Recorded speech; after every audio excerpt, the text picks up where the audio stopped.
सामने भीख मांगा करती थी। भगवान के नाम पर कुछ दे दो साहब, आपके बाल बच्चे जीते रहेंगे। इस तरह से टुनटुनी रोज मंदिर के सामने भीख मांगा करती थी। एक दिन जब वो भीख मांग रही थी तब वो देखती है कि एक चिड़ाव तेजी से उड़ता हुआ वहाँ पर आता है और बिना कुछ कहे मंदिर में घुस जाता है। अरे इस नीली चिड़ी को क्या हुआ? लगता है इस पर कोई मुसीबत आई है। तभी एक गुंडा कौवा पंजे में चाकू दबाए टुनटुनी के सामने आता है। देखा रंजानी, तुमने इधर से किसी नीले पक्षी को भागते हुए देखा है? नहीं, मैंने किसी पक्षी को यहाँ से भागते हुए नहीं देखा। देखो, मेरे पास हीरे का हार है। तुम उस नीले पक्षी के बारे में मुझे बता दोगी तो मैं ये हार तुम्हें दे दूंगा। टुनटुनी कुछ देर सोचती है, फिर बोलती है, नहीं, मैंने किसी पक्षी को भागते हुए नहीं देखा। वो गुंडा कौवा वहाँ से चला जाता है।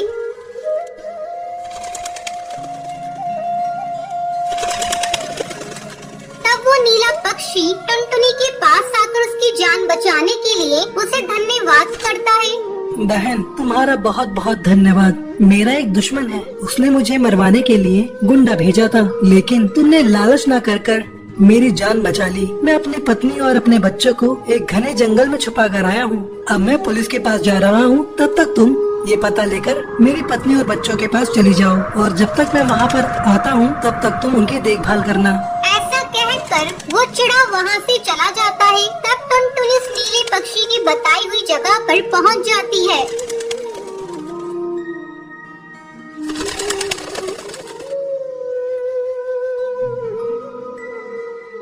टुनटुनी इस नीली चिड़ी की पत्नी से कहती है, मुझे आपके पति ने यहाँ आपके पास भेजा है। मेरे पति कहाँ हैं और वो किस हाल में है? बहन, तुम चिंता मत करो, तुम्हारे पति बिल्कुल ठीक है। वो अपने दुश्मन को पकड़ने के लिए पुलिस के पास गए हैं। जब तक वो नहीं आ जाते तब तक मैं आपकी देखभाल करूँगी। बहन, मैं और मेरे बच्चों ने 2 दिनों से कुछ नहीं खाया। हम लोग यहाँ जंगल में छिपे हैं, यहाँ से बाहर भी नहीं निकल सकते। बहन, मैं अभी खाना लेकर आती हूँ। ऐसा कहकर टुनटुनी खाना लेने के लिए जाने लगती है। तभी वो सोचती है, मैं खाना लेने तो जा रही हूँ, लेकिन मेरे पास पैसे नहीं है। ये बात उस अमीर चिड़िया की पत्नी को समझ आ जाती है।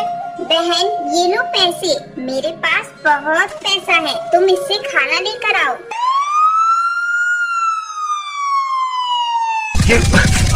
Under arrest. You under arrest.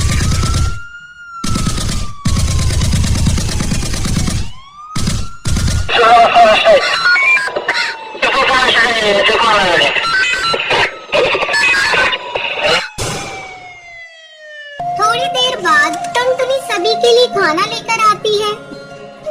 2 दिनों के बाद वो नीला चिड़ा उस जंगल में आता है। चलो, अब तुम सबको डरने की कोई जरूरत नहीं है, वे सभी गुंडे पकड़े गए हैं। बहन, आपका बहुत बहुत शुक्रिया, आपने मेरी मुसीबत में बहुत साथ दिया है। मैं एक बहुत बड़ा बिजनेसमैन हूँ, इसलिए मेरे दुश्मनों ने मुझे मारने की कोशिश की। ठीक है सेठ जी, मैंने भी कई दिनों से भीख नहीं मांगी है, मैं भीख मांगने जा रही हूँ। अरे, आपको भीख मांगने की अब कोई जरूरत नहीं। ये लीजिए रुपयों से भरा बैग, आप अपना कोई व्यापार शुरू कीजिए और खुशी खुशी अपना जीवन बिताइए। और फिर टुनटुनी उन पैसों से अपना बिजनेस शुरू करती है और धीरे धीरे वो भी बहुत बड़ी अमीर चिड़िया बन जाती है। इस तरह टुनटुनी भिखारन से करोड़पति बन जाती है।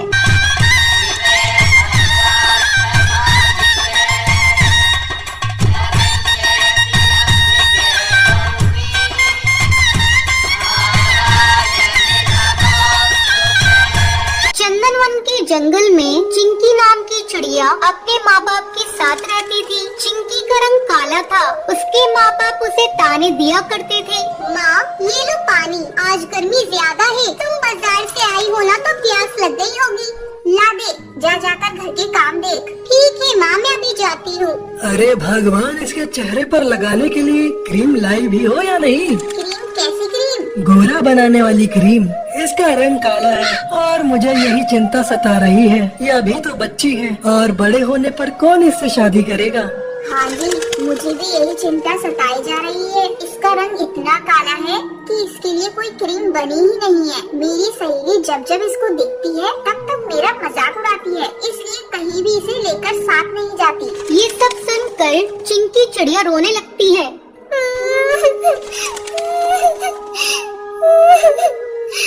हे भगवान, तूने मुझे इतना काला क्यों बनाया? क्या काले पक्षी पक्षी नहीं होते? मेरे माँ बाप मुझसे नफरत करते हैं। अगर उनको मुझसे इतनी ही नफरत करनी थी तो क्यों नहीं मुझे जन्म के वक्त ही मार दिया उन्होंने? तभी चिंकी की माँ उसे आवाज लगाती है। अरे कर्मचारी, कब खाना बनाएगी? शाम होने को आई है और तू घोंसले में बैठी आराम फरमा रही है। आ रही हूँ माँ। चिंकी खाना बनाने लगती है। इसी तरह चिंकी सबके ताने सुनकर बड़ी हो जाती है। एक दिन चिंकी के पिता उसकी माँ से कहते हैं, बड़ी मुश्किल से चिंकी के लिए एक रिश्ता मिला है। लड़के की उम्र थोड़ी ज्यादा है, लेकिन उसके पास बहुत पैसा है। चिंकी उसके घर जाएगी तो राज करेगी राज। ऐसा रिश्ता बार बार नहीं मिलेगा। टोनी चिंकी के पास जाकर उसे ये सारी बात बताती है। चिंकी, अपने चेहरे को जरा ठीक ठाक करके रखा कर। तेरे पापा ने तेरी शादी तय कर दी है। जल्दी ही हम तेरी शादी कर देंगे। लेकिन माँ, मेरी तो अभी पढ़ाई पूरी भी नहीं हुई है। कम से कम मुझे कॉलेज की पढ़ाई तो पूरी कर लेनी भी होती। मैं ये शादी अभी नहीं करूँगी। तुम पापा से कह दो, पहले मैं अपनी कॉलेज की पढ़ाई पूरी करूँगी,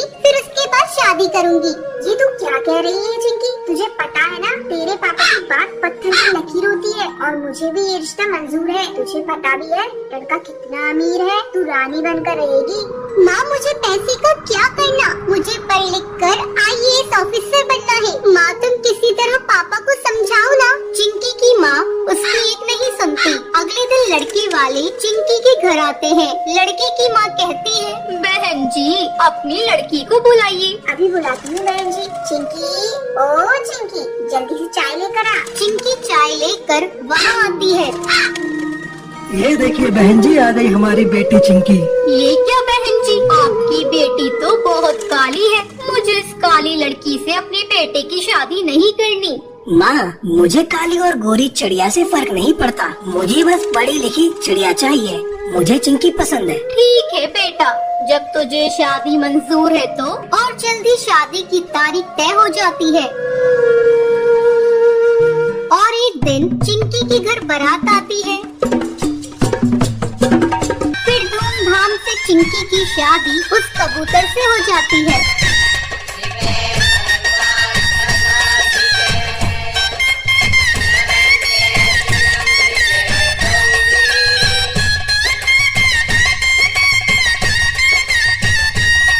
चिंकी अपने ससुराल जाकर खुशी खुशी रहती है।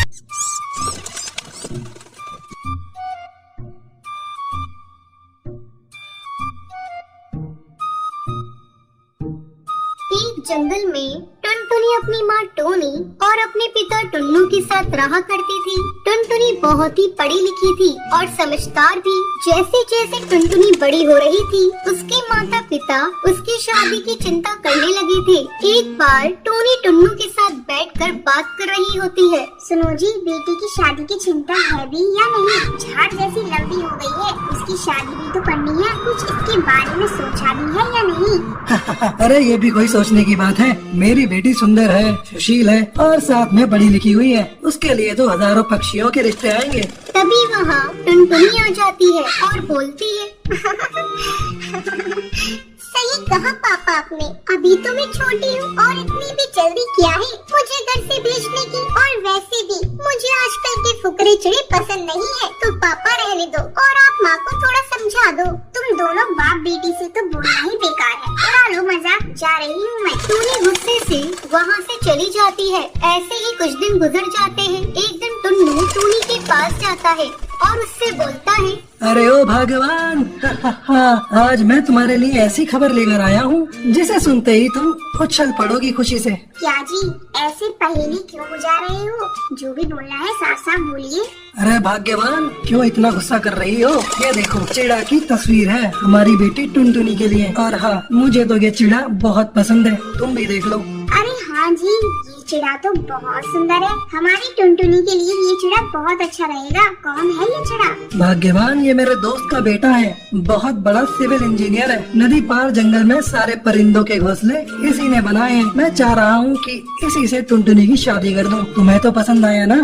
हाँ जी, क्यों नहीं, जल्दी से करा दीजिए इसी से बस। टुनटुनी की शादी टुन्नू के दोस्त के बेटे बंटी कबूतर के साथ तय हो जाती है। कुछ दिनों में टुनटुनी की शादी का दिन आ जाता है। घर के सभी लोग अपने अपने कामों में बहुत ही बिजी दिखाई देते हैं। टुनटुनी भी खूब सज संवर रही होती है। कुछ ही घंटों में लड़के वाले भी बारात के साथ आ जाते हैं। दुल्हन तैयार रहती है। मंडप में कबूतर को बिठाया जाता है और कुछ ही मिनट में दुल्हन भी आ जाती है। शादी स्टार्ट हो जाती है।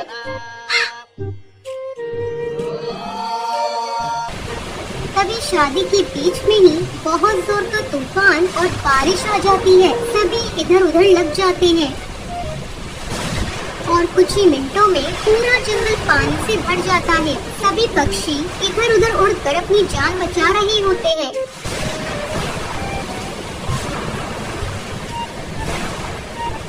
तभी अचानक से बंटी को एक लकड़ी का पटरा बहता हुआ दिखाई देता है। वो जल्दी से टुनटुनी को उस पर बिठा देता है और खुद भी बैठ जाता है। उसके बाद दोनों तैरते तैरते आगे बढ़ जाते हैं।